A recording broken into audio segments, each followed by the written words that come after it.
ਆਦ ਜਪ। ਆਦ ਸੱਚ ਜੁਗਾਦ ਸੱਚ, ਹੈ ਭੀ ਸੱਚ। ਨਾਨਕ ਹੋਸੀ ਭੀ ਸੱਚ। ਤੂੰ ਜਾਣਾ ਹੈ ਤਾਂ ਕੋਈ ਜਾਣੈ, ਤੇਰਾ ਦੀਆ ਨਾਮ ਵਖਾਣੈ। ਤੂੰ ਅਚਰਜ ਕੁਦਰਤ ਤੇਰੀ ਬਿਸਮਾ, ਤੁਧ ਆਪੇ ਕਾਰਣ ਆਪੇ ਕਰਣਾ। ਹੁਕਮੇ ਜੰਮਣ ਹੁਕਮੇ ਮਰਣਾ, ਨਾਮ ਤੇਰਾ ਮਨ ਤਨ ਆਧਾਰੀ। ਨਾਨਕ ਦਾਸ ਬਖਸ਼ੀਸ ਤੁਮਾਰੀ, ਨਾਮ ਤੇਰਾ ਮਨ ਤਨ ਆਧਾਰੀ। ਨਾਨਕ ਦਾਸ ਬਖਸ਼ੀਸ ਤੁਮਾਰੀ। ਸਤਿਨਾਮ ਸ੍ਰੀ ਵਾਹਿਗੁਰੂ ਜੀ। ਪੌੜੀ। ਆਪੇ ਖਾਣੀ ਆਪੇ ਬਾਣੀ, ਆਪੇ ਖੰਡ ਬਰ ਭੰਡ ਕਰੇ। ਆਪ ਸਮੁੰਦ ਆਪ ਹੈ ਸਾਗਰ, ਆਪੇ ਹੀ ਵਿੱਚ ਰਤਨ ਧਰੇ। ਆਪ ਲਹਾਏ ਕਰੇ ਜਿਸ ਕਿਰਪਾ, ਜਿਸਨੋ ਗੁਰਮੁਖ ਕਰੇ ਹਰੇ। ਆਪੇ ਭੌਜਲ ਆਪ ਹੈ ਬੋਹਿਥਾ, ਆਪੇ ਖੇਵਟ ਆਪ ਤਰੇ। ਆਪੇ ਕਰੇ ਕਰਾਏ ਕਰਤਾ, ਅਵਰ ਨ ਦੂਜਾ ਤੁਝੈ ਸਰੇ। ਆਪੇ ਕਰੇ ਕਰਾਏ ਕਰਤਾ, ਅਵਰ ਨ ਦੂਜਾ ਤੁਝੈ ਸਰੇ। ਵਾਹਿਗੁਰੂ ਜੀ ਕਾ ਖਾਲਸਾ, ਵਾਹਿਗੁਰੂ ਜੀ ਕੀ ਫਤਿਹ। ਪਰਮ ਸਨਮਾਨਯੋਗ ਗੁਰੂ ਖਾਲਸਾ ਸਾਧ ਸੰਗਤ ਜੀ, ਗੁਰੂ ਕੀ ਪਵਿੱਤਰ ਪਾਵਨ ਗੋਦ ਦਾ ਆਨੰਦ ਮਾਣ ਰਹੇ ਹੋ। ਅੰਮ੍ਰਿਤ ਵੇਲਾ ਸਚ ਨਾਉ ਵਡਿਆਈ ਵਿਚਾਰ। ਸਤਿਗੁਰੂ ਸਾਹਿਬ ਜੀ ਦੀ ਅੰਮ੍ਰਿਤਮਈ ਗੁਰੂ ਕੀ ਬਾਣੀ। ਪੰਜਾਂ ਬਾਣੀਆਂ ਦੇ ਨਿਤਨੇਮ ਉਪਰੰਤ ਸ੍ਰੀ ਆਸਾ ਜੀ ਦੀ ਵਾਰ ਦਾ ਕੀਰਤਨ ਆਪ ਜੀ ਨੇ ਸਰਵਣ ਕੀਤਾ ਹੈ।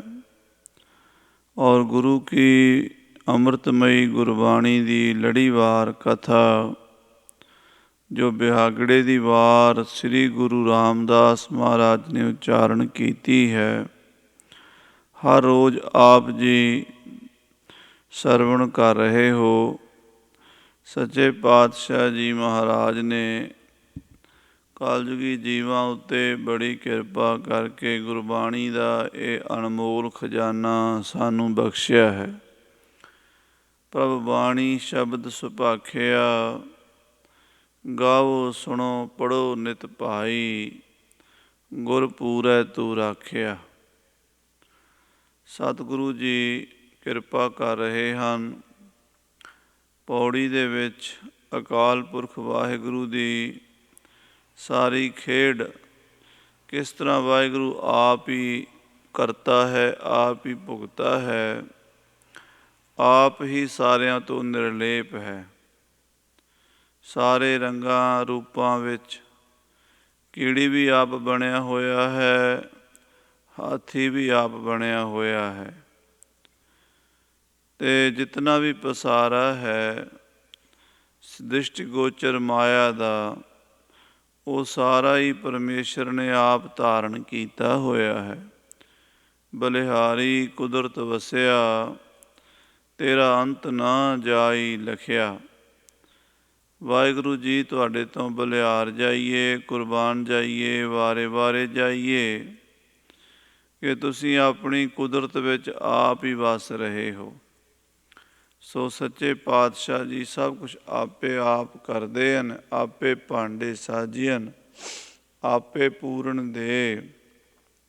ਇਸੇ ਤਾਂ ਭਾਵ ਦਾ ਇਹ ਪਾਵਨ ਸ਼ਬਦ ਪੌੜੀ ਵਿੱਚ ਮਹਾਰਾਜ ਉਚਾਰਨ ਕੀਤਾ ਹੈ। ਸਰਵਣ ਕਰੀਏ, ਪ੍ਰੇਮ ਸਹਿਤ ਆਖੀਏ ਸਤਿਨਾਮ ਸ੍ਰੀ ਵਾਹਿਗੁਰੂ ਸਾਹਿਬ ਜੀ। ਸਤਿਨਾਮ ਸ੍ਰੀ ਵਾਹਿਗੁਰੂ ਸਾਹਿਬ ਜੀ। ਪੌੜੀ। ਆਪੇ ਖਾਣੀ ਆਪੇ ਬਾਣੀ, ਆਪੇ ਖੰਡ ਵਰ ਭੰਡ ਕਰੇ। ਖਾਣੀ ਖਾਣ ਨੂੰ ਕਹਿੰਦੇ ਹਨ। ਅੰਗਰੇਜ਼ੀ ਵਿੱਚ ਇਸ ਨੂੰ ਮਾਇਨ ਕਹਿੰਦੇ ਹਨ, ਜਿਹਦੇ ਵਿੱਚੋਂ ਸੋਨਾ ਨਿਕਲਦਾ ਹੈ, ਹੀਰੇ ਨਿਕਲਦੇ ਹਨ, ਮੋਤੀ ਨਿਕਲਦੇ ਹਨ, ਕੋਇਲਾ ਨਿਕਲਦਾ ਹੈ, ਲੋਹਾ ਨਿਕਲਦਾ ਹੈ, ਤਾਂਬਾ ਕਾਪਰ ਨਿਕਲਦਾ ਹੈ। ਉਸ ਨੂੰ ਅੰਗਰੇਜ਼ੀ ਵਾਲੇ ਮਾਇਨ ਅਤੇ ਪੰਜਾਬੀ ਵਾਲੇ ਖਾਣ ਕਹਿੰਦੇ ਹਨ। ਲੋਹੇ ਦੀ ਖਾਣ, ਉੱਥੋਂ ਲੋਹਾ ਨਿਕਲਦਾ ਹੈ। ਕਾਪਰ ਦੀ ਖਾਣ 'ਚੋਂ ਤਾਂਬਾ ਨਿਕਲਦਾ ਹੈ। ਜਿਸਤ ਦੀ ਖਾਣ 'ਚੋਂ ਜਿਸਤ ਨਿਕਲਦੀ ਹੈ। ਸੋਨੇ ਦੀ ਖਾਣ 'ਚੋਂ ਸੋਨਾ ਨਿਕਲਦਾ ਹੈ। ਹੀਰਿਆਂ ਦੀ ਖਾਣ 'ਚੋਂ ਹੀਰੇ ਨਿਕਲਦੇ ਹਨ। ਕੋਇਲੇ ਦੀ ਖਾਣ 'ਚੋਂ ਕੋਇਲਾ ਨਿਕਲਦਾ ਹੈ। ਇਸ ਤਰ੍ਹਾਂ ਬਹੁਤ ਖਾਣਾਂ ਹਨ ਦੁਨੀਆਂ ਵਿੱਚ। ਚਾਰ ਖਾਣੀਆਂ ਜੀਵਾਂ ਦੀਆਂ ਹਨ। ਜਿਵੇਂ ਸੋਨੇ ਦੀ ਖਾਣ ਹੈ, ਤਾਂਬੇ ਦੀ ਖਾਣ ਹੈ, ਲੋਹੇ ਦੀ ਖਾਣ ਹੈ। ਇਸੇ ਤਰ੍ਹਾਂ ਸਾਧ ਸੰਗਤ ਜੀ ਜਿਉਂਦੇ ਬੰਦਿਆਂ ਦੀਆਂ, ਜੀਵਾਂ ਦੀਆਂ, ਪਸ਼ੂਆਂ ਪੰਛੀਆਂ ਦੀਆਂ, ਕੀੜਿਆਂ ਮਕੌੜਿਆਂ ਦੀਆਂ ਚਾਰ ਖਾਣੀਆਂ ਮੰਨੀਆਂ ਗਈਆਂ ਹਨ। ਜੇਰਜ, ਅੰਡਜ, ਸਵੇਤਜ, ਉਤਪੁਜ। ਅੰਡਜ, ਜੇਰਜ, ਸੇਤਜ, ਉਤਪੁਜ ਚਾ ਤੇਰੇ ਕੀਏ ਜਨਤਾ। ਬਾਣੀ ਵਿੱਚ ਬਹੁਤ ਵਾਰੀ ਮਹਾਰਾਜ ਨੇ ਇਹਨਾਂ ਚਾਰ ਖਾਣੀਆਂ ਦਾ ਜ਼ਿਕਰ ਕੀਤਾ ਹੈ। ਅੰਡਜ, ਜੇਰਜ, ਸੇਤਜ, ਉਤਪੁਜ ਕਈ ਵਾਰੀ ਇਕੱਠੀਆਂ ਆਉਂਦੀਆਂ ਬਾਣੀ ਵਿੱਚ। ਇਹ ਸਮਝ ਲੈਣਾ ਚਾਹੀਦਾ ਕਿ ਇਹ ਚਾਰ ਖਾਣੀਆਂ ਦਾ ਸੰਕੇਤ ਹੈ। ਅੰਡਜ, ਜੇਰਜ, ਸੇਤਜ, ਉਤਪੁਜ ਚਾਰੇ ਤੇਰੀਆਂ ਖਾਣੀ। ਇਹ ਚਾਰ ਤੇਰੀਆਂ ਬਣਾਈਆਂ ਹੋਈਆਂ ਖਾਣਾਂ ਹਨ ਜਿੱਥੋਂ ਜੀਵ ਪੈਦਾ ਹੁੰਦੇ ਨੇ। ਅੰਡਜ ਆਂਡਿਆਂ ਤੋਂ ਪੈਦਾ ਹੋਣ ਵਾਲੇ ਜੀਵ। ਆਹ ਜਿੰਨੇ ਪੰਛੀ ਹਨ, ਪੰਛੀ ਆਂਡਿਆਂ 'ਚੋਂ ਪੈਦਾ ਹੁੰਦੇ ਹਨ। ਮਾਦਾ ਆਂਡਾ ਦਿੰਦੀ ਹੈ, ਕੁਝ ਦਿਨਾਂ ਬਾਅਦ ਉਹਨਾਂ ਅੰਡਿਆਂ ਵਿੱਚੋਂ ਚੂਚੇ ਨਿਕਲਦੇ ਹਨ ਅਤੇ ਉਹ ਵੱਡੇ ਹੋ ਕੇ ਪੰਛੀ ਸੰਸਾਰ ਦੇ ਵਿੱਚ ਫਿਰਦੇ ਹਨ।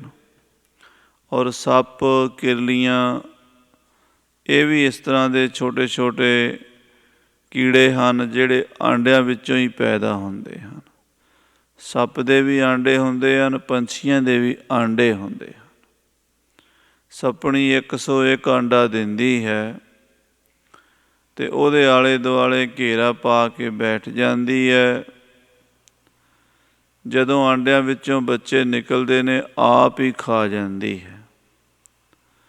ਕੁਛ ਬੱਚੇ ਜਿਹੜੇ ਹਨ ਉਹਦੇ ਘੇਰੇ ਵਿੱਚੋਂ ਬੜੀ ਤੇਜ਼ੀ ਨਾਲ ਬਾਹਰ ਨਿਕਲ ਜਾਂਦੇ ਹਨ, ਉਹਨਾਂ ਨੂੰ ਨਹੀਂ ਖਾਂਦੀ, ਉਹ ਬਚ ਜਾਂਦੇ ਹਨ। ਉਹ ਫਿਰ ਸੱਪ ਬਣ ਕੇ ਧਰਤੀ 'ਤੇ ਵਿਚਰਦੇ ਹਨ।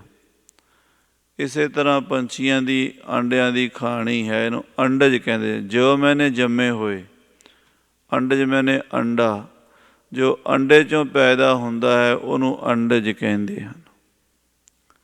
ਜੇਰਜ, ਜੇਰ ਇੱਕ ਮਾਸ ਦੀ ਝਿੱਲੀ ਹੁੰਦੀ ਹੈ, ਇੱਕ ਤਰ੍ਹਾਂ ਦਾ ਲਿਫਾਫਾ ਜਿਹਾ ਹੁੰਦਾ ਹੈ ਜਿਹੜਾ ਬੱਚੇ ਦੇ ਆਲੇ ਦੁਆਲੇ ਉਸ ਨੂੰ ਘੇਰ ਕੇ ਰੱਖਦਾ ਹੈ। ਇਨਸਾਨ ਦੀ ਜਾਤੀ, ਸਾਡੀ ਜਾਤੀ ਜੋ ਹੈ, ਘੋੜੇ ਹਨ, ਮੱਝਾਂ, ਗਊਆਂ, ਹਾਥੀ, ਇਹ ਸਾਰੇ ਜੇਰ ਤੋਂ ਪੈਦਾ ਹੁੰਦੇ ਹਨ। ਮਾਂ ਦੇ ਪੇਟ ਵਿੱਚ 9 ਮਹੀਨੇ ਜੇਰ ਵਿੱਚ ਰਹਿੰਦੇ ਹਨ। ਜਦੋਂ ਜੰਮਦੇ ਹਨ ਉਸ ਵੇਲੇ ਫਿਰ ਜੇਰ ਜਿਹੜੀ ਹੈ ਉਹ ਵੱਖਰੀ ਕਰ ਦਿੱਤੀ ਜਾਂਦੀ ਹੈ। ਉਸ ਨੂੰ ਕਿਸੇ ਟੋਏ ਵਿੱਚ ਦੱਬ ਦਿੰਦੇ ਹਨ ਅਤੇ ਬੱਚੇ ਨੂੰ ਵੱਖਰਾ ਕਰ ਲੈਂਦੇ ਹਨ। ਪਸ਼ੂਆਂ ਦੇ ਵੀ ਔਰ ਮਨੁੱਖਾਂ ਦੇ ਵੀ ਹਾਥੀ ਘੋੜੇ ਬਲਦ ਮੱਝ ਗਾਂ ਜੋ ਕੁਛ ਵੀ ਹੈ ਇਹ ਸਾਰੇ ਜੇਰਜ ਹਨ। ਇਨਸਾਨ ਵੀ ਜੇਰਜ ਖਾਣੀ ਵਿੱਚ ਪੈਦਾ ਹੋਇਆ ਜੀਵ ਹੈ। ਸਵੇਤਜ, ਸਵੇਦ ਨਾਮ ਪਸੀਨੇ ਦਾ ਹੈ। ਪਸੀਨਾ ਆਉਣ ਦੇ ਨਾਲ ਜਰਮ ਪੈਦਾ ਹੋ ਜਾਂਦੇ ਨੇ, ਜੂਆਂ ਚਿੱਚੜ ਵਗੈਰਾ ਸਰੀਰ ਦੇ ਵਿੱਚ ਕੇਸਾਂ ਦੇ ਵਿੱਚ ਪੈ ਜਾਂਦੀਆਂ ਹਨ। ਇਹ ਵੀ ਇੱਕ ਬਹੁਤ ਕਿਸਮ ਦੇ ਜਰਮ ਹਨ, ਜਿਹੜੇ ਕੁਝ ਦਿਸਦੇ ਹਨ ਕੁਝ ਨਹੀਂ ਦਿਸਦੇ। ਇਹ ਵੀ ਜੀਵ ਹਨ, ਪਸੀਨੇ ਨਾਲ ਪੈਦਾ ਹੁੰਦੇ ਨੇ, ਇਹਨਾਂ ਨੂੰ ਸਵੇਤਜ ਕਹਿੰਦੇ ਹਨ। ਚੌਥੀ ਖਾਣੀ ਹੈ ਉਤ ਭੁਜ। ਉਤ ਨਾਮ ਹੈ ਉੱਪਰ ਨੂੰ ਹੋਣਾ, ਭੂ ਨਾਮ ਹੈ ਜ਼ਮੀਨ ਦਾ, ਜੋ ਜ਼ਮੀਨ ਤੋਂ ਉੱਪਰ ਹੋ ਕੇ ਨਿਕਲਦੇ ਹਨ, ਜੰਮਦੇ ਹਨ। ਕੌਣ? ਜਿੰਨੇ ਵੀ ਦਰਖਤ ਹਨ, ਬੂਟੇ ਹਨ, ਬ੍ਰਿਕਸ਼ ਹਨ। ਭੁਕਾ ਤੋਂ ਲੈ ਕੇ ਚੰਦਨ ਤੱਕ ਦੀ 18 ਭਾਰ ਬਨਸਪਤੀ ਮੰਨੀ ਗਈ ਹੈ। ਉਹ 18 ਭਾਰ ਬਨਸਪਤੀ ਸਾਰੀ ਧਰਤੀ ਵਿੱਚੋਂ ਪੈਦਾ ਹੁੰਦੀ ਹੈ। ਇਸ ਕਰਕੇ ਉਸ ਨੂੰ ਉਤ ਭੁਜ ਖਾਣੀ ਕਹਿੰਦੇ ਹਨ। 4 ਖਾਣੀਆਂ ਇਹ ਮੁੱਖ ਤੌਰ 'ਤੇ ਜੀਵਾਂ ਦੀਆਂ ਮੰਨੀਆਂ ਗਈਆਂ ਹਨ। ਪਰ ਗੁਰੂ ਨਾਨਕ ਦੇਵ ਜੀ ਮਹਾਰਾਜ ਤਾਂ ਇਹ ਵੀ ਬਚਨ ਕਿਹਾ ਹੈ, ਕੇਤੀਆ ਖਾਣੀ ਕੇਤੀਆ ਬਾਣੀ ਕੇਤੇ ਪਾਤ ਨਰਿੰਦ। ਕਿੰਨੀਆਂ ਹੀ ਖਾਣੀਆਂ ਹਨ, ਕਿੰਨੀਆਂ ਹੀ, ਅੰਤ ਹੀ ਕੋਈ ਨਹੀਂ। ਕਿਉਂਕਿ ਜਿਹੜਾ ਲੋਹਾ ਪੈਦਾ ਹੋ ਰਿਹਾ ਲੋਹੇ ਦੀ ਖਾਣ ਵਿੱਚੋਂ, ਉਹ ਵੀ ਖਾਣ ਹੈ। ਜਿੱਥੋਂ ਸੋਨਾ ਨਿਕਲਦਾ ਉਹ ਵੀ ਖਾਣ ਹੈ। ਜਿੱਥੋਂ ਜਸਤ ਅਤੇ ਕਲੀ ਅਤੇ ਹੋਰ ਬੜੀਆਂ ਚੀਜ਼ਾਂ ਨਿਕਲਦੀਆਂ ਉਹ ਵੀ ਖਾਣਾ ਹੀ ਨੇ ਸਾਰੀਆਂ। ਸੋ ਸਾਰੀਆਂ ਖਾਣੀਆਂ ਦੇ ਵਿੱਚ ਜੋ ਪੈਦਾ ਕਰਨ ਦੀ ਸ਼ਕਤੀ ਹੈ, ਕਦੀ ਇਹਦੇ ਬਾਰੇ ਸੋਚੋ, ਇਹ ਕਿੱਥੋਂ ਆ ਰਹੀ ਹੈ?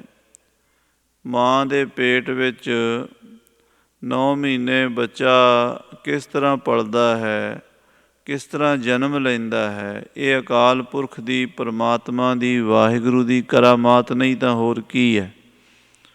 ਉਸ ਦੀ ਬਣਾਈ ਹੋਈ ਇਹ ਖੇਡ ਹੈ। ਇਸ ਕਰਕੇ ਸਾਹਿਬ ਜੀ ਕਹਿੰਦੇ ਆਪੇ ਖਾਣੀ। ਸਾਰੀਆਂ ਖਾਣੀਆਂ ਵੀ ਪਰਮਾਤਮਾ ਆਪ ਬਣਿਆ, ਆਪ ਹੀ ਅੰਡਾ ਬਣਿਆ ਹੈ, ਆਪ ਹੀ ਜੇਰ ਬਣਿਆ ਹੈ, ਆਪ ਹੀ ਜ਼ਮੀਨ ਬਣਿਆ ਹੈ, ਆਪ ਹੀ ਪਸੀਨਾ ਬਣਿਆ ਹੈ, ਆਪ ਹੀ ਉਹਦੇ 'ਚੋਂ ਜੀਵ ਪੈਦਾ ਹੋ ਰਹੇ ਨੇ। ਆਪੇ ਬਾਣੀ, ਬਾਣੀ ਨਾਮ ਬੋਲਣ ਦਾ ਹੈ, ਜੋ ਅਸੀਂ ਮੂੰਹ ਤੋਂ ਬੋਲਦੇ ਹਾਂ। ਆਪਣੇ ਮਨ ਦੇ ਭਾਵ ਵਿਅਕਤ ਕਰਨ ਵਾਸਤੇ, ਦੂਸਰੇ ਬੰਦੇ ਤੱਕ ਪਹੁੰਚਾਉਣ ਵਾਸਤੇ ਸਾਨੂੰ ਬੋਲਣਾ ਪੈਂਦਾ ਹੈ। ਬੋਲ ਕੇ ਅਸੀਂ ਬੜੇ ਸੌਖੇ ਢੰਗ ਨਾਲ ਆਪਣੇ ਦਿਲ ਦੀ ਗੱਲ ਦੂਜੇ ਤੱਕ ਪਹੁੰਚਾ ਸਕਦੇ ਹਾਂ। ਇਹ ਬਾਣੀ ਦੀ ਸ਼ਕਤੀ ਹੈ। ਕਦੀ ਇਹਦੇ ਬਾਰੇ ਵਿਚਾਰ ਕਰੋ। 4 ਬਾਣੀਆਂ ਮੰਨਦੇ ਹਨ। ਵੈਖਰੀ ਬਾਣੀ ਜੋ ਬੋਲ ਰਹੇ ਹਾਂ, ਮੂੰਹ ਤੋਂ ਨਿਕਲ ਰਹੀ ਹੈ। ਮੱਧਮਾ ਜੋ ਕੰਠ ਸਥਾਨ ਵਿਖੇ ਰਹਿੰਦੀ ਹੈ, ਔਰ ਬਸੰਤੀ ਜੋ ਹਿਰਦੇ ਵਿੱਚ ਰਹਿੰਦੀ ਹੈ, ਪਰਾ ਜੋ ਨਾਭੀ ਵਿੱਚ ਰਹਿੰਦੀ, ਧੁਨੀ ਵਿੱਚ। ਕਦੀ ਬਹੁਤ ਧਿਆਨ ਵਿੱਚ ਬੈਠ ਕੇ ਗੰਭੀਰ ਚਿੰਤਨ ਕਰਕੇ ਇਹਨਾਂ 4 ਬਾਣੀਆਂ ਦੇ 4 ਸਥਾਨਾਂ ਦੇ ਦਰਸ਼ਨ ਕੀਤੇ ਜਾ ਸਕਦੇ ਹਨ। ਸਾਡੇ ਅੰਦਰ ਹੁੰਦੀ ਨਾਭੀ ਵਿੱਚ, ਧੁਨੀ ਵਿੱਚ ਪਰਾ ਬਾਣੀ ਹੈ। ਜਦੋਂ ਉੱਥੋਂ ਉੱਠ ਕੇ ਉਹ ਹਿਰਦੇ ਵਿੱਚ ਆਉਂਦੀ ਹੈ ਤਾਂ ਉਸ ਵੇਲੇ ਉਹ ਬਸੰਤੀ ਹੁੰਦੀ ਹੈ। ਜਦੋਂ ਉਹ ਗਲੇ ਵਿੱਚ ਆ ਜਾਂਦੀ ਹੈ, ਕੰਠ ਸਥਾਨ 'ਤੇ ਆ ਜਾਂਦੀ ਹੈ, ਉਦੋਂ ਮੱਧਮਾ ਹੁੰਦੀ ਹੈ। ਅਤੇ ਜਦੋਂ ਬੋਲ ਦਿੱਤੀ ਜਾਂਦੀ ਹੈ ਉਦੋਂ ਉਹ ਵੈਖਰੀ ਹੁੰਦੀ ਹੈ। ਇਸ ਤਰ੍ਹਾਂ ਇਹ 4 ਬਾਣੀਆਂ ਵੀ ਪਰਮਾਤਮਾ ਆਪ ਬਣਿਆ ਹੋਇਆ ਹੈ।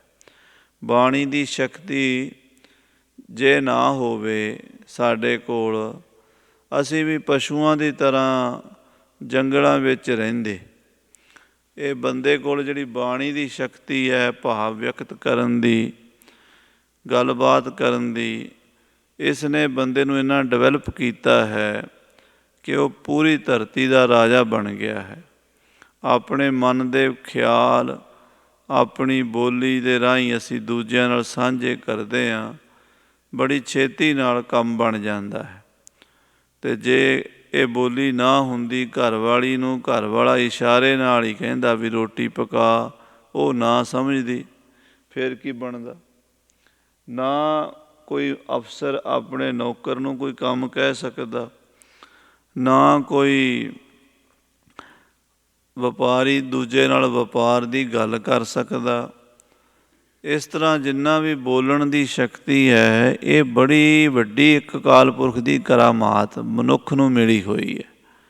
ਪੰਛੀਆਂ ਕੋਲ ਵੀ ਹੈ, ਪਰ ਥੋੜ੍ਹੀ ਥੋੜ੍ਹੀ ਹੈ, ਸੀਮਤ ਹੈ। ਉਹ ਵੀ ਵਿਚਾਰੇ ਬੋਲਦੇ ਨੇ, ਪਰ ਪਸ਼ੂ ਪੰਛੀ ਥੋੜ੍ਹਾ ਹੀ ਬੋਲ ਸਕਦੇ ਨੇ, ਸਾਰੀਆਂ ਗੱਲਾਂ ਉਹ ਖੁੱਲ੍ਹ ਕੇ ਨਹੀਂ ਕਰ ਸਕਦੇ। ਆਪਸ ਵਿੱਚ ਵੀ ਉਹਨਾਂ ਦੇ ਕੁਝ ਇਸ਼ਾਰੇ ਮਾਤਰ ਹੀ ਸੰਕੇਤ ਹਨ। ਜਿੰਨੀ ਬੋਲੀ ਬੋਲਣ ਦੀ ਜਾਚ ਮਨੁੱਖ ਨੂੰ ਦਿੱਤੀ ਹੈ, ਇਹ ਵਾਹਿਗੁਰੂ ਨੇ ਆਪ ਦਿੱਤੀ ਹੈ। ਆਪੇ ਖਾਣੀ ਆਪੇ ਬਾਣੀ। ਔਰ ਜਿਹੜੀ ਬਾਣੀ ਮਹਾਂਪੁਰਸ਼ਾਂ ਨੇ ਬੋਲੀ ਹੈ, ਰਿਸ਼ੀਆਂ ਮੁਨੀਆਂ ਸਾਧੂਆਂ ਨੇ ਸੰਤਾਂ ਨੇ, ਉਹ ਬਾਣੀ ਤਾਂ ਬਾਕਮਾਲ ਹੈ। ਉਹ ਬਾਣੀ ਤਾਂ ਖਾਸ ਬਾਣੀ ਹੈ, ਉਹ ਜਿਹੜੀ ਬੰਦੇ ਨੂੰ ਪਰਮਾਤਮਾ ਤੱਕ ਪਹੁੰਚਾ ਸਕਦੀ ਆ। ਬਾਣੀ ਤਾਂ ਉਹ ਵੀ ਹੈ ਜਿਹੜੀ ਅਸੀਂ ਘਰ 'ਚ ਬੋਲਦੇ ਹਾਂ, ਜਾਂ ਬਿਜ਼ਨਸ ਕਰਦਿਆਂ ਬੋਲਦੇ ਹਾਂ, ਜਾਂ ਸਮਾਜ ਦੇ ਵਿੱਚ ਵਿਚਰਨ ਲਈ, ਗੱਲਬਾਤ ਕਰਨ ਲਈ ਬੋਲਦੇ ਹਾਂ, ਉਹ ਵੀ ਬਾਣੀ ਹੈ। ਪਰ ਜਿਹੜੀ ਬਾਣੀ ਗੁਰੂ ਸਾਹਿਬ ਜੀ ਨੇ ਸ੍ਰੀ ਗੁਰੂ ਗ੍ਰੰਥ ਸਾਹਿਬ ਵਿੱਚ ਉਚਾਰਨ ਕੀਤੀ ਹੈ, ਵਾਹਿਗੁਰੂ, ਇਹ ਬਾਣੀ ਧੁਰ ਕੀ ਬਾਣੀ ਹੈ, ਜਿਹੜੀ ਬੰਦੇ ਨੂੰ ਪਰਮਾਤਮਾ ਨਾਲ ਵਾਹਿਗੁਰੂ ਨਾਲ ਜੋੜਦੀ ਹੈ। ਧੁਰ ਕੀ ਬਾਣੀ ਆਈ ਤਿਨ ਸਗਲੀ ਚਿੰਤ ਮਿਟਾਈ। ਇਹ ਬਾਣੀ ਤਾਂ ਧੁਰ ਕੀ ਬਾਣੀ ਆਪ ਅਕਾਲ ਪੁਰਖ ਨੇ ਹੀ ਇਹ ਬਾਣੀ ਦਾ ਰੂਪ ਧਾਰਨ ਕੀਤਾ ਹੈ। ਆਪੇ ਖੰਡ ਬ੍ਰਹਮੰਡ ਕਰੇ, ਆਪ ਹੀ ਖੰਡ ਬ੍ਰਹਮੰਡ ਰਚੇ ਹਨ। ਆਪ ਸਮੁੰਦ ਆਪ ਹੈ ਸਾਗਰ, ਆਪੇ ਹੀ ਪਰਮਾਤਮਾ ਸਮੁੰਦਰ ਹੈ, ਆਪ ਹੀ ਸਾਗਰ ਹੈ। ਆਪੇ ਹੀ ਸੰਸਾਰ ਰੂਪੀ ਸਮੁੰਦਰ ਹੈ, ਅਤੇ ਆਪ ਹੀ ਗੁਰਬਾਣੀ ਰੂਪੀ ਸਾਗਰ ਹੈ। ਕਿਉਂਕਿ ਇੱਕ ਸਮੁੰਦਰ ਇਹ ਸੰਸਾਰ ਦਾ ਹੈ ਜਿਹੜਾ ਡੋਬਦਾ ਹੈ, ਇੱਕ ਸਾਗਰ ਗੁਰਬਾਣੀ ਦਾ ਹੈ ਜਿਹੜਾ ਤਾਰਦਾ ਹੈ। ਇਹ ਦੋਵੇਂ ਵੀ ਵਾਹਿਗੁਰੂ ਆਪ ਹੀ ਬਣਿਆ ਹੋਇਆ ਹੈ। ਆਪੇ ਹੀ ਵਿੱਚ ਰਤਨ ਧਰੇ। ਇਹਦੇ ਵਿੱਚ ਰਤਨ ਵੀ ਜਿਹੜੇ ਹਨ, ਸਮੁੰਦਰ ਦੇ ਵਿੱਚ ਬੜੇ ਹੀਰੇ ਮੋਤੀ ਰਤਨ ਜਵਾਹਰਾਤ ਭਰੇ ਹੋਏ ਨੇ। ਉਹਦੇ ਵਿੱਚੋਂ ਜਿਹੜੇ ਟੁੱਭੀ ਲਾਉਣ ਵਾਲੇ ਮਰਜੀਵੜੇ ਹਨ, ਉਹ ਕੱਢਦੇ ਹਨ। ਕਹਿੰਦੇ ਉਹ ਰਤਨ ਵੀ ਪਰਮਾਤਮਾ ਆਪ ਬਣਿਆ ਹੋਇਆ, ਮੋਤੀ ਵੀ ਆਪ ਬਣਿਆ। ਆਪੇ ਮੋਤੀ ਹੀਰਾ ਨਿਰਮਲਾ ਕੰਚਨ ਕੋਟ ਰਿਸਾਲ। ਸੋਨਾ ਵੀ ਆਪ, ਚਾਂਦੀ ਵੀ ਆਪ, ਹੀਰੇ ਵੀ ਆਪ, ਸਾਰਾ ਕੁਝ ਆਪ ਬਣਿਆ। ਆਪੇ ਹੀ ਵਿੱਚ ਰਤਨ ਧਰੇ। ਸਮੁੰਦਰ 'ਚ ਰਤਨ ਕਿਸ ਨੇ ਧਰੇ ਹਨ? ਆਪ ਧਰੇ ਹਨ। ਰਤਨ ਬਣਿਆ ਕੌਣ ਹੈ? ਆਪ। ਫਿਰ ਅਕਾਲ ਪੁਰਖ ਨੇ ਉਹ ਰਤਨ ਬੰਦਿਆਂ ਤੱਕ ਕਿਵੇਂ ਪਹੁੰਚਾਏ, ਸਾਡੇ ਤੱਕ ਕਿਵੇਂ ਅੱਪੜੇ? ਕਹਿੰਦੇ ਅਕਾਲ ਪੁਰਖ ਨੇ ਆਪਣੇ ਸਾਰੇ ਦੇਵਤੇ ਦੈਂਤ ਇਕੱਠੇ ਕਰਕੇ ਉਹਨਾਂ ਨੂੰ ਹੁਕਮ ਦਿੱਤਾ ਵੀ ਤੁਸੀਂ ਸਮੁੰਦਰ ਨੂੰ ਰਿੜਕੋ, ਰਿੜਕ ਕੇ ਇਹਦੇ ਵਿੱਚੋਂ ਰਤਨ ਕੱਢੋ। ਫਿਰ ਦੇਵਤੇ ਅਤੇ ਦੈਂਤ ਸਮੁੰਦਰ ਨੂੰ ਰਿੜਕਣ ਲੱਗ ਪਏ। ਜਿਵੇਂ ਆਪਾਂ ਦੁੱਧ ਵਿੱਚੋਂ, ਦਹੀਂ ਵਿੱਚੋਂ ਮੱਖਣ ਕੱਢਦੇ ਹਾਂ ਨਾ, ਰਿੜਕ ਕੇ ਕੱਢਦੇ ਹਾਂ। ਜੇ ਆਪਾਂ ਉੱਦਾਂ ਹੀ ਦੁੱਧ ਨੂੰ ਰੱਖ ਛੱਡੀਏ, ਉਹ 'ਚੋਂ ਮੱਖਣ ਨਹੀਂ ਨਿਕਲੇਗਾ। ਜੇ ਉਹਨੂੰ ਆਪਾਂ ਤਰੀਕੇ ਨਾਲ ਗਰਮ ਕਰਾਂਗੇ, ਉਬਾਲ ਕੇ, ਫਿਰ ਉਸਨੂੰ ਕੋਸਾ ਕਰਕੇ, ਜਾਗ ਲਾ ਕੇ, ਉਹਦੇ ਵਿੱਚੋਂ ਦਹੀਂ ਬਣਾ ਕੇ, ਮਧਾਣੀ ਪਾ ਕੇ ਰਿੜਕਾਂਗੇ, ਫਿਰ ਮੱਖਣ ਨਿਕਲੇਗਾ। ਉੱਦਾਂ ਤਾਂ ਨਹੀਂ ਨਿਕਲ ਸਕਦਾ, ਤਰੀਕੇ ਨਾਲ ਹੀ ਹੈ। ਸਮੁੰਦਰ 'ਚ ਰਤਨ ਪਏ ਹਨ, ਇਹ ਕੱਢ ਲਓ, ਪਰ ਤਰੀਕਾ ਰਿੜਕਣ ਦਾ ਹੈ।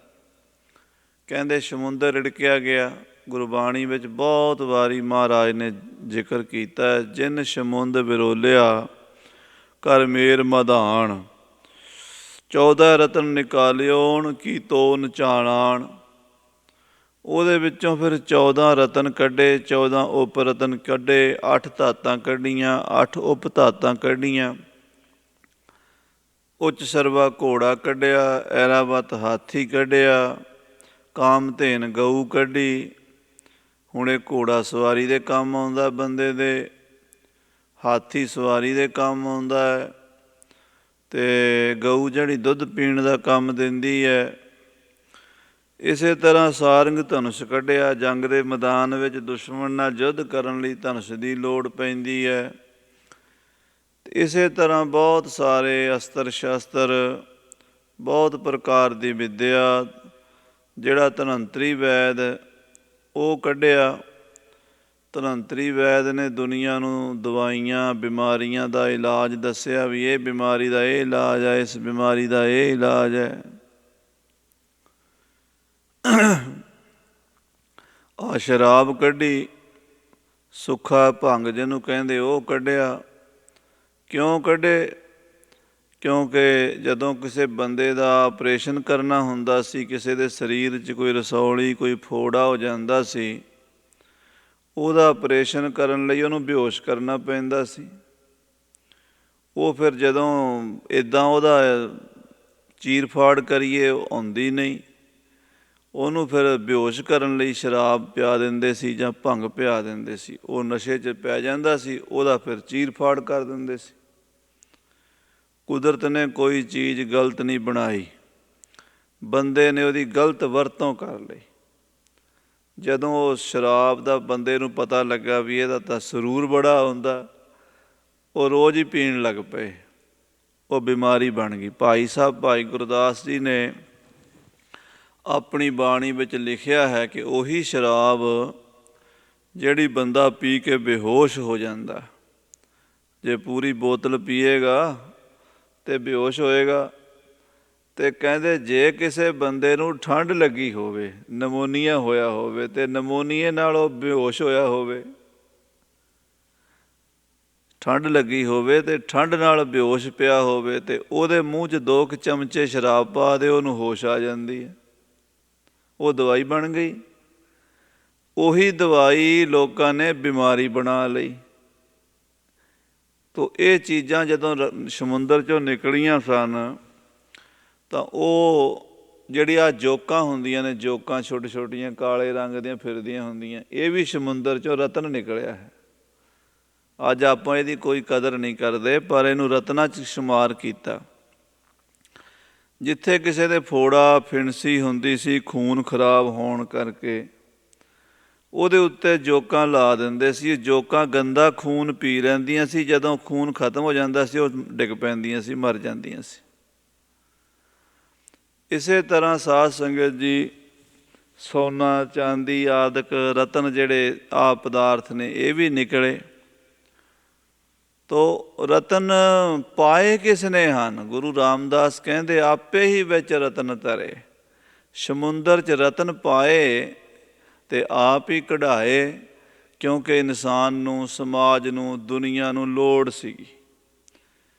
ਜੇ ਇਹ ਚੀਜ਼ਾਂ ਬੰਦੇ ਕੋਲ ਨਾ ਹੋਣ, ਹਸਪਤਾਲ ਨਾ ਹੋਣ, ਆਉਣ ਜਾਣ ਦੇ ਸਾਧਨ ਨਾ ਹੋਣ, ਗੱਡੀਆਂ ਕਾਰਾਂ ਨਾ ਹੋਣ, ਲੋਹਾ ਨਾ ਹੋਵੇ, ਸੋਨਾ ਚਾਂਦੀ ਨਾ ਹੋਵੇ, ਔਰ ਸਾਧ ਸੰਗਤ ਜੀ ਦਵਾਈਆਂ ਬੂਟੀਆਂ ਨਾ ਹੋਣ, ਡਾਕਟਰ ਨਾ ਹੋਣ, ਫਿਰ ਇਸ ਦੁਨੀਆ ਦਾ ਕੀ ਹਾਲ ਹੋਵੇ। ਇਹ ਵਿਚਾਰਨ ਵਾਲੀ ਗੱਲ ਹੈ। ਸੰਸਾਰ ਦੇ ਸਮੁੰਦਰ ਦੇ ਵਿੱਚੋਂ ਹੀ ਇਹ ਚੀਜ਼ਾਂ ਕੱਢੀਆਂ, ਖੋਜੀ ਬੰਦਿਆਂ ਨੇ। ਰਿੜਕਣਾ ਕੀ ਹੈ? ਖੋਜਣਾ, ਲੱਭਣਾ, ਰਿਸਰਚ ਕਰਨੀ।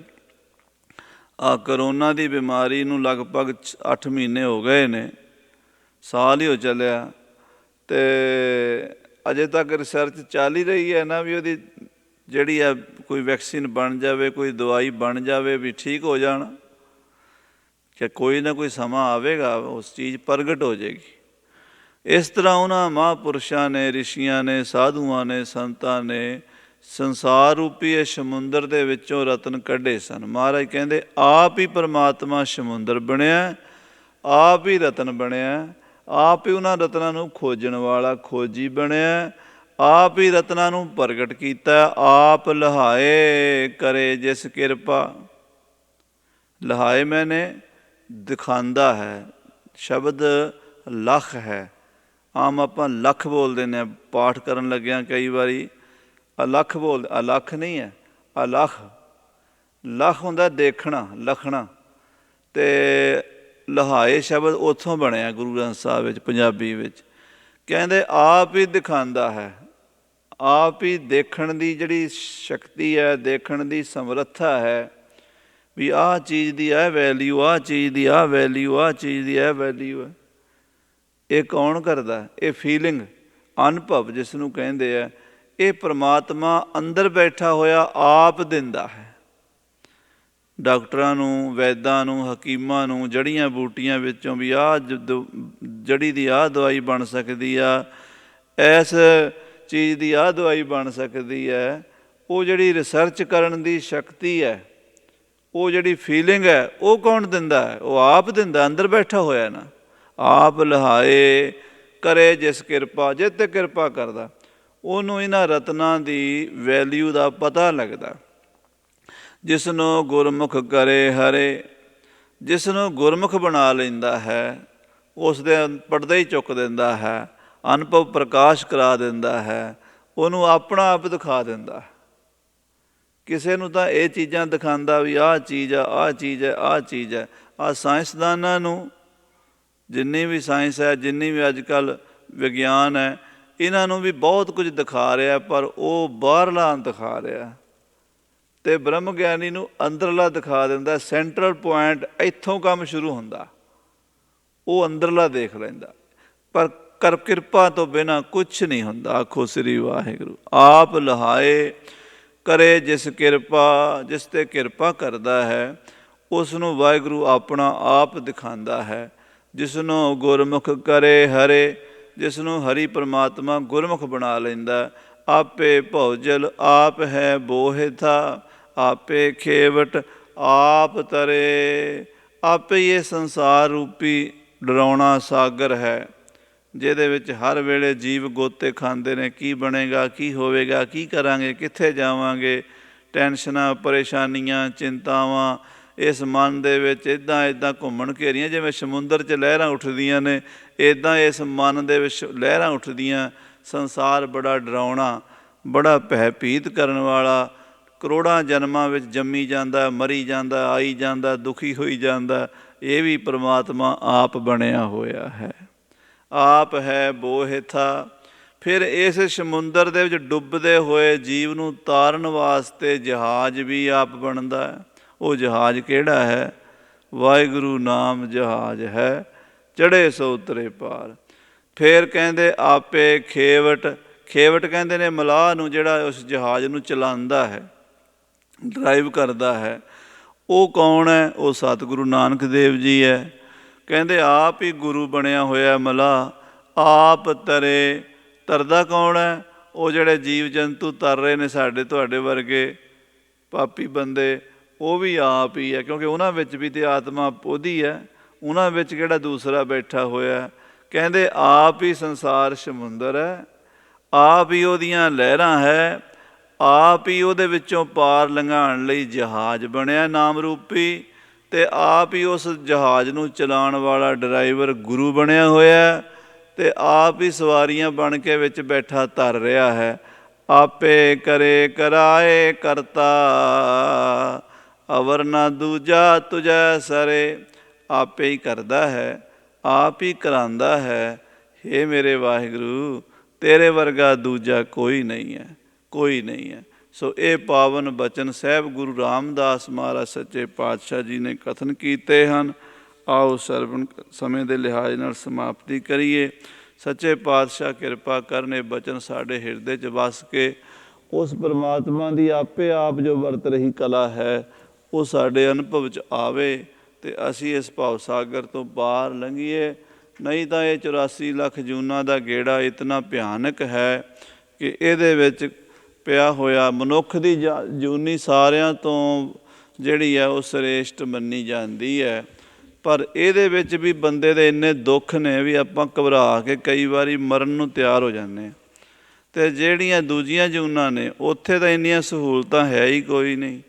ਉੱਥੇ ਜਾ ਕੇ ਕੀ ਬਣੇਗਾ ਇਸ ਆਤਮਾ ਦਾ?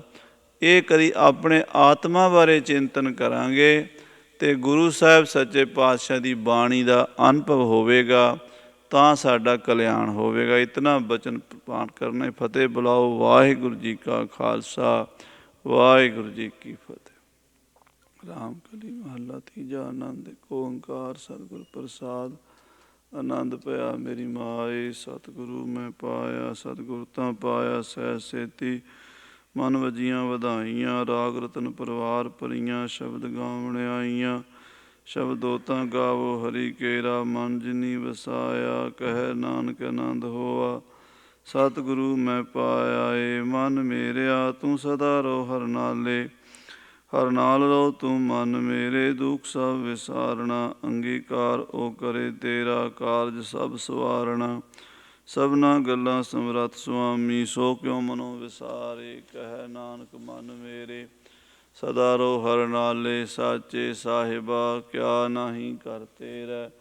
ਘਰ ਤਾਂ ਤੇਰਾ ਸਭ ਕੁਛ ਹੈ, ਜਿਸ ਦੇਹ ਸੋ ਪਾਵੇ। ਸਦਾ ਸਿਫਤ ਸਲਾਹ ਤੇਰੀ, ਨਾਮ ਮਨ ਵਸਾਵੇ। ਨਾਮ ਜਿਨ ਕੇ ਮਨ ਵਸਿਆ, ਵਾਜੇ ਸ਼ਬਦ ਕਨੇਰੇ। ਕਹਿ ਨਾਨਕ ਸੱਚੇ ਸਾਹਿਬ ਕਿਆ ਨਾਹੀ ਘਰ ਤੇਰਾ। ਸਾਚਾ ਨਾਮ ਮੇਰਾ ਆਧਾਰੂ, ਸਾਚ ਨਾਮ ਆਧਾਰ ਮੇਰਾ। ਜਿਨ ਭੁੱਖਾਂ ਸਭ ਗਵਾਈਆਂ, ਘਰ ਸ਼ਾਂਤ ਸੁਖ ਮਨ ਆਏ ਵਸਿਆ। ਜਿਨ ਇੱਛਾ ਸਭ ਪੁਜਾਈਆਂ, ਸਦਾ ਕੁਰਬਾਨ ਕੀਤਾ ਗੁਰੂ ਵਿਟੋਂ, ਜਿਸ ਦੀਆਂ ਇਹ ਵਡਿਆਈਆਂ। ਕਹਿ ਨਾਨਕ ਸੁਣੋ ਸੰਤੋ, ਸ਼ਬਦ ਧਰੋ ਪਿਆਰੋ। ਸਾਚਾ ਨਾਮ ਮੇਰਾ ਆਧਾਰੋ, ਵਾਜੇ ਪੰਜ ਸ਼ਬਦ ਤਿਤ ਘਰ ਸੁਭਾਗੈ। ਘਰ ਸੁਭਾਗੈ ਸ਼ਬਦ ਵਾਜੇ, ਕਲਾ ਜਿਤ ਕਰ ਧਾਰੀਆ। ਪੰਜ ਦੂਤ ਤੁਧ ਵਸ ਕੀਤੇ, ਕਾਲ ਕੰਟਕ ਮਾਰਿਆ। ਤੁਰ ਕਰਮ ਪਾਇਆ, ਤੁਧ ਜਿਨ ਕੋ ਸੇ ਨਾਮ ਹਰਿ ਕੈ ਲਾਗੇ। ਕਹਿ ਨਾਨਕ ਤਹਿ ਸੁਖ ਹੋਆ, ਤਿਤ ਘਰ ਅਨਹਦ ਵਾਜੇ। ਅਨੰਦ ਸੁਣੋ ਵਡਭਾਗੀ ਹੋ, ਸਗਲ ਮਨੋਰਥ ਪੂਰੇ। ਪਾਰ ਬ੍ਰਹਮ ਪ੍ਰਭ ਪਾਇਆ, ਉਤਰੇ ਸਗਲ ਵਿਸੂਰੇ। ਦੁਖ ਰੋਗ ਸੰਤਾਪ ਉਤਰੇ, ਸੁਣੀ ਸੱਚੀ ਬਾਣੀ। ਸੰਤ ਸਾਜਨ ਭਏ ਸਰਸੇ, ਪੂਰੇ ਗੁਰ ਤੇ ਜਾਣੀ। ਸੁਨਤੇ ਪੁਨੀਤ ਕਹਿਤੇ ਪਵਿੱਤ, ਸਤਿਗੁਰ ਰਹਿਆ ਭਰਪੂਰੇ। ਬਿਨਵੰਤ ਨਾਨਕ ਗੁਰ ਚਰਨ ਲਾਗੇ, ਵਾਜੇ ਅਨਹਦ ਤੂਰੇ। ਸਲੋਕ ਪਾਉਣ ਗੁਰੂ ਪਾਣੀ, ਪਿਤਾ ਮਾਤਾ ਧਰਤ ਮਹਤ। ਦਿਵਸ ਰਾਤ ਦੁਇ ਦਾਈ ਦਾਇਆ, ਖੇਲੈ ਸਗਲ ਜਗਤ। ਚੰਗਿਆਈਆਂ ਬੁਰਿਆਈਆਂ, ਵਾਚੈ ਧਰਮ ਹਦੂਰ। ਕਰਮੀ ਆਪੋ ਆਪਣੀ, ਕੇ ਨੇੜੈ ਕੇ ਦੂਰ। ਜਿਨੀ ਨਾਮ ਧਿਆਇਆ, ਗਏ ਮਸਕਤ ਕਾਲ। ਨਾਨਕ ਤੇ ਮੁਖ ਉਜਲੇ, ਕੇਤੀ ਛੁੱਟੀ ਨਾਲ। ਜਿਨੀ ਨਾਮ ਧਿਆਇਆ, ਗਏ ਮਸਕਤ ਕਾਲ। ਨਾਨਕ ਤੇ ਮੁਖ ਉਜਲੇ, ਕੇਤੀ ਛੁੱਟੀ ਨਾਲ। ਵਾਹਿਗੁਰੂ ਜੀ ਕਾ ਖਾਲਸਾ,